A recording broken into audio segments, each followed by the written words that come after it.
Today we're breaking down the complex world of oncology clinical coding, a specialty where the details truly matter.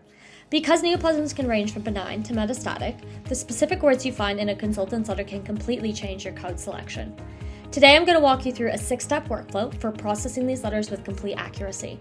We'll cover how to identify primary sites, handle unconfirmed query diagnoses, and select the correct SNOMED CT codes for both current treatments and the patient's history. Let's get into it. Now, what is an oncology clinical letter? This is a form of communication from secondary or tertiary care specialists, usually an oncologist or hematologist, directly to a GP. It details the patient's cancer journey, including multidisciplinary team decisions, or MDT for short, any histological findings, and complex treatment regimens. These letters are the gold standard for updating the GP's quality and outcomes framework, or QUAD for short, cancer registrar, and ensuring patient safety during high-risk treatments like chemotherapy. Now, oncology falls under a specialist care umbrella, which usually includes medical oncology, clinical oncology, hemato-oncology, surgical oncology, palliative care and pain management, and those MDT outcomes. Now, what do we actually want to capture from these letters? There's quite a few things, but the main things we want to kind of capture from these letters include a confirmed diagnosis with the corresponding site if shared in the letter, any staging or grading if shared. This is vital for the GP's register. Any procedures, so any systemic anti-cancer therapy, chemotherapy, hormone therapy, radiotherapy, any surgeries that are done, any sort of complications, so if the patient has developed any treatment-related side effects like neutropenia or neuropathy, we want to make sure we get that documented as well.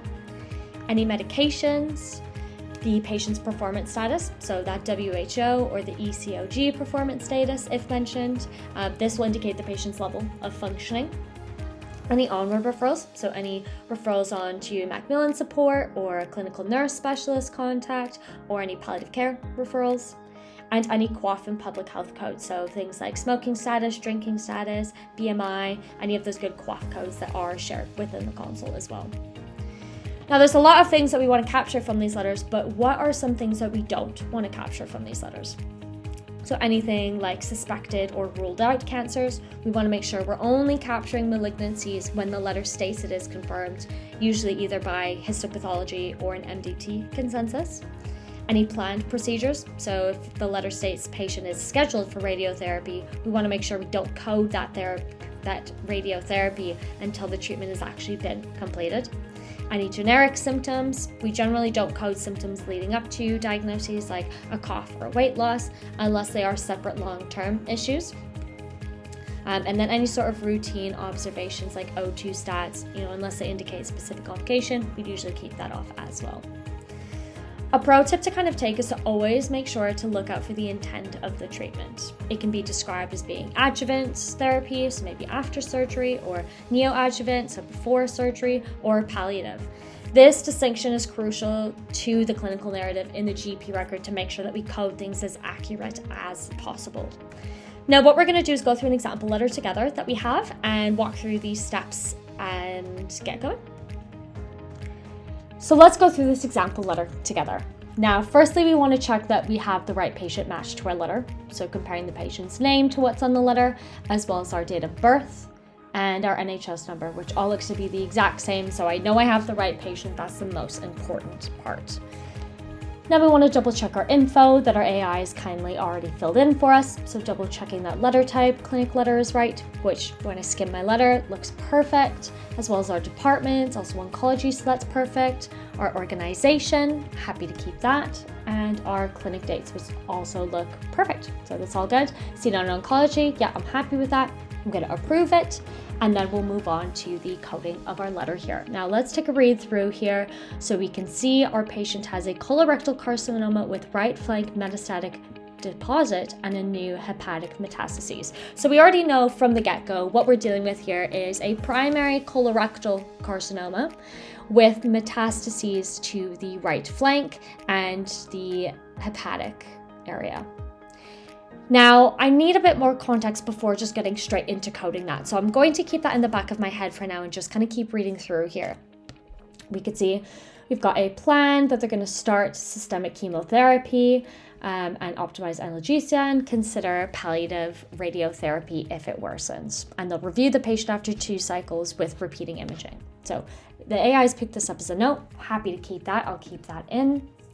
And we'll keep reading through here. So he said an MRI which confirmed this right flank mass consistent with metastatic deposit of his known colorectal carcinoma. We can see the AI has picked up our colorectal carcinoma here. Now, this is where context becomes really important, because you can see here that they mentioned that this is a known colorectal carcinoma. So this is something that the patient's already been dealing with for a while. So this isn't something we're going to want to code as a new cancer. It's something we're going to want to code as a review, essentially. Now, our software gives you that really good heads up there to let you know if that code has already been in that patient's record. And I can go take a look at that patient's record and see here that we do actually have that code directly in there already. So I'm just going to link this to that existing code we have in the patient's record there. And all that's going to do is just add a review date to our code. Now we've got our MRI, which also was picked up. So yeah, I'm happy to keep that. But what I'm actually going to do is change the text attached to it to be what the outcome of that scan was. So I'm going to copy our text from the letter here, go back to our MRI and paste it in there. So I've got that good context along with our MRI code. So when it gets captured in our consultant EMIS, we have all that context right there directly with the code. Now we can see you've got new hepatic metastases. So there's the context that I needed here. So I can add this in. There we go. Metastatic malignant neoplasm to the liver, and add that in as a new problem here. Now they talked about treatment options. They said surgical excision was not appropriate at this stage. Systemic chemotherapy maintains the main kind of procedure type that they're wanting to go ahead with here. They talked about the adverse effects of the chemo and the role of palliative care should its symptoms worsen, essentially. I'll keep reading a bit here. So he said the pain gets worse at night. He's been using paracetamol and oxycodone. He does basically want to proceed with chemotherapy first, and then, depending on what the situation is, then talk about palliative care at a later date. So we're going to keep the chemotherapy off for now, just because we haven't done chemotherapy in this specific session, but we've shared that he's keen to proceed with chemotherapy. So we'll actually add that as a note to our consults here, rather than capturing it as a actual code, because we haven't started the cycle yet. He will start his first cycle next week, so I might actually add that to our existing notes. First cycle next week, and reviewing the clinic after 2 cycles, which we did actually capture that as a note already, so that is good. And they've referred him for an oncology nurse support, so I'm going to actually add this in as a code. There we go. And they've arranged to get bloods done. And then they've asked the GP to just continue supportive care, and it's pulled that up as our task. So that is great. I do want to keep that task. I'm just going to assign it to that GP team here. Now, the last thing that we're missing here is our right flank metastatic deposit. So what I'm actually going to do is add that in. Again, you can see it, we highlight it. Our software has picked up that code immediately for me. So maybe all I'll do here is just keep that laterality and leave the rest to that code there. Again, create it as a new problem. And now we've got our letter fully completed here. So we've captured any confirmed diagnoses that we have in our letter here. So we've got our 3 kind of cancers in there. We've got our notes for kind of what next steps are for this patient. We've got any procedures that we've done. So that MRI we did within our visit today, as well as a referral that was passed on as well. So we've got anything that we needed from this letter captured and there. Now, before we finalize this letter, we want to check if the letter needs to be flagged at all. Good times of when you might want to flag a letter as urgent is if there is a new confirmed cancer diagnosis, new metastases, or urgent medications present. If palliative care has been turned on, so if they decide to switch them over to palliative care, then that is something we want to flag as urgent and bring to the GP's attention as well. So in our case of our letter, because we do have these new metastases with our patient, we're going to flag this letter as urgent and pass that on to the GP. And we'll actually create a task for the GP as well for these new metastases.